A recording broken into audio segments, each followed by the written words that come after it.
अस्सलाम वालेकुम एवरीवन। आज हम डिस्कस करने वाले हैं नॉमिनल रेट, रियल रेट और रिक्वायर्ड रेट ऑफ रिटर्न। ये तीनों कॉन्सेप्ट फाइनेंस में बहुत इंपॉर्टेंट है, स्पेशली जब हम इन्वेस्टमेंट की ट्रू प्रॉफिटेबिलिटी समझना चाहते हैं।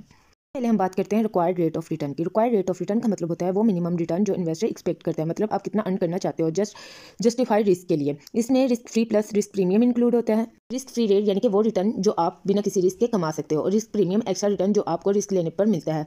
सो हम कहते हैं NRER is equal to risk free rate plus risk premium.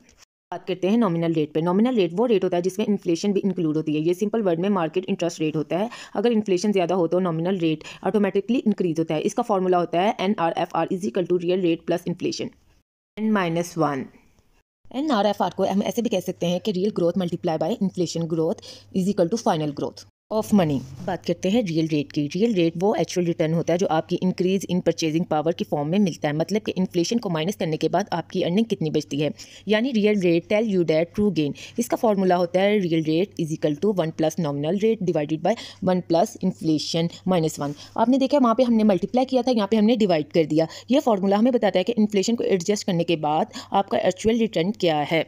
In short words, nominal rate is equal to inflation plus market rate, और real rate is equal to true return after removing the inflation. Nominal में inflation include होती है और real में exclude होती है। Required rate हमें minimum return expected by investor based on risk.